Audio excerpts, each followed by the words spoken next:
We advance, we strengthen, we empower each other through information and knowledge. Greetings to everyone, fellow South Africans and Africans at large. You are watching the account of Ramasen. Today, we are going to talk about our normal controversial subject, Sello Julius Malema and his alleged relationship with Feroz Khan, the deputy intelligence officer of South African Police Service. What I'm going to say is that I am going to try to do two videos. So please wait, listen, and then expect the second video on the matter regarding Annexure C. Annexure C is all the questions, all the possible WhatsApp communications that Sello Julius Malema had with Mr. Farouz Khan and the businessman Mohammed Sayed. And those is what Madlanga Commission will be asking Mr. Farouz Khan about on the 1st of July. Now I am going to separate them so that we can fully analyze and put along as much information as possible around it. I am going to do a possible assessment or analysis of what it means. So please sit and enjoy and let us work together and try to understand what is this all about. Now, what we must be able to say is that, remember, the issue of a person like Sello Julius Malema in regard to terms of reference of Madlanga Commission is all about the political interference or corrupt relationship or any criminality that involves politician in relation to the cartels, drugs cartel, and the matters of such nature. And then you will agree with me that one of the biggest person that had been killed or been put at the stake way before Sello Julius Malema is Senzo Mkhunu, the police minister who was suspended by President Ramaphosa with allegations of political interference of protection of particular individuals for disbanding the political task team in December 2024, of which it turned out to allegedly be because he was protecting certain individuals. And we know now in the first report of Madlanga Commission, it could not let them Senzo Mkhunu to be one of the people that will be dealt with in regard to how he participated deliberately into doing so, because there is no sufficient information. So for the first report, he could not be dealt with in a proper way, like be criminally charged like the first 12 policemen as per the report of Madlanga. Now with Julius Sello Malema, what we are going to do is that we are going to try and separate some of the issues that appear onto onto the matter. Now, as we say, one of the first things that we're going to ask yourselves is, why do we deal with Annexure C? Not Annexure A, no, not Annexure B, but Annexure C, which is Sello Julius Malema. By that, for some, like EFF supporters or members will be saying, yeah, they have decided to target our leader. Why do they leave Annexure A and B and come to Annexure C? And why in X, for an example, every matter that is coming there is all about status, about the EFF leader, but not any other matter that involve the others. It's like they will have to make peace with that, whether they will be saying he is targeted or not. But what is happening is there. And please remember, I myself, for the past 10 years, I have decided I will not get involved into politics in any other way, because the problem is that the politicians need money, and when they need money, some of the people will use them from the business for their own political means, of which some of the time the politicians will be aware, sometimes the politicians will not be aware, and then you'll have to find out whether they were aware that they are used or whatever. And then it seems like EFF cannot be separated from anyone. And to myself, if a political party is giving 3 million or 30 million, it cannot just be, "Mwah, I love you so much, take 30 million." What is it that that political party is going to do for any other person? Now, the first part that we're going to deal with is that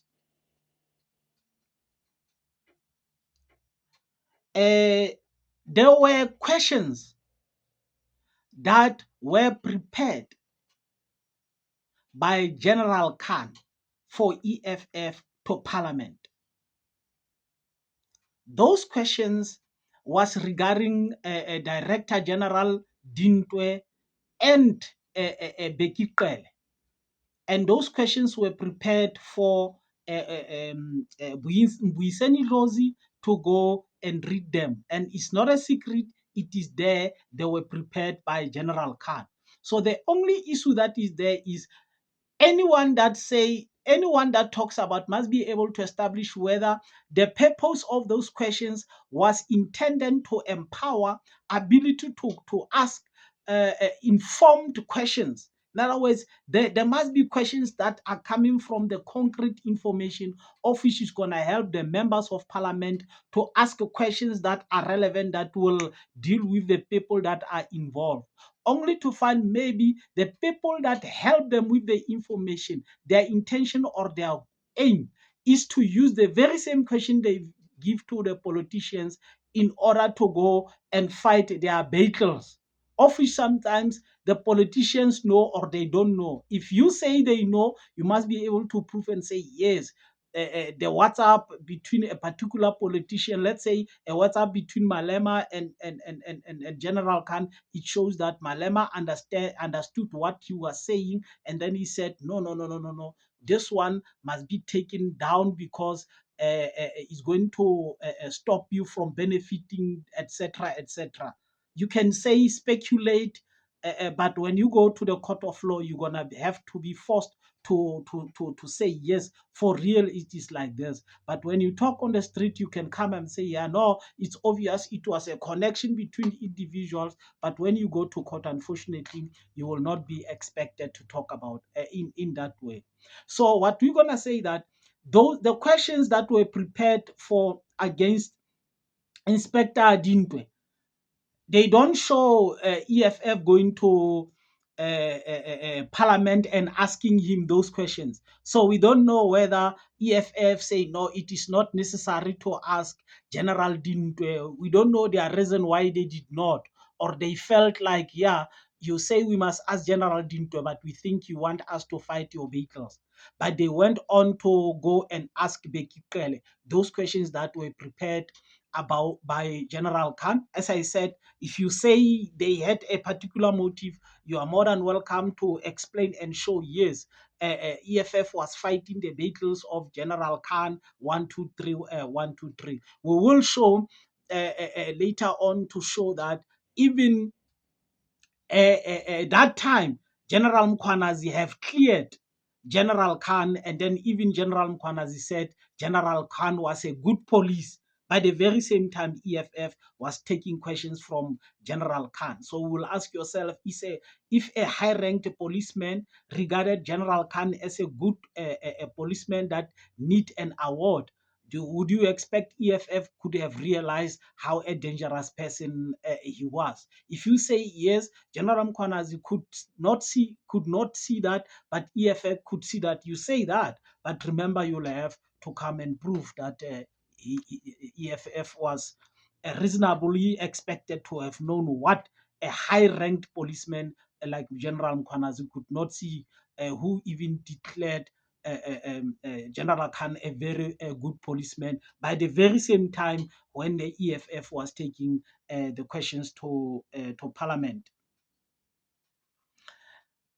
Now, the first person that asked the questions was to Bheki Cele that the EFF was prepared about. It was about Timothy Marimoto, who was regarded to be a truck lord, of which they wanted to know how does the Bheki Cele know about know or have the relationship with such a person that is known for the truck business allegedly by that. And then surprisingly, the first person to ask Bheki Cele was Ian Cameron of DA. And then when you go and listen on the video, Ian Cameron asked Bheki Cele the very same questions that EFF was going to ask Bheki Cele. Now you're going to ask yourself, the politicians of which at this time Ian Cameron himself, were they not given the information from their sources?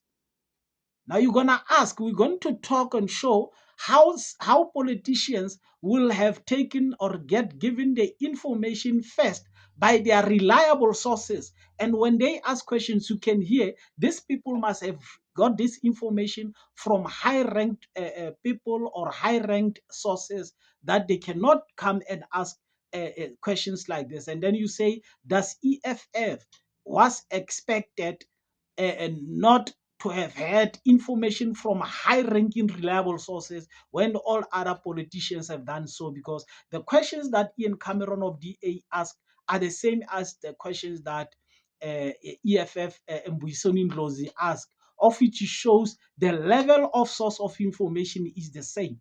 So if you say Ian Cameron had the right to have had access to information from a certain source, but it was not correct for EFF to have got information from the high sources, because when it comes to EFF, it shows it was for a certain favor. And then we'll only be saying, because the terms of reference is saying, show us how is that going to benefit either Khan or EFF in the situation of protecting each other and doing each other favors. And if Cameron, by asking those questions, it was not an issue of the favors. I will have to stop here so that we can go over into the other separate videos about the same matters in regard to Sello Julius Malema. Thanks for watching the video, and please be available to watch the second part of this matter, Sello Julius Malema.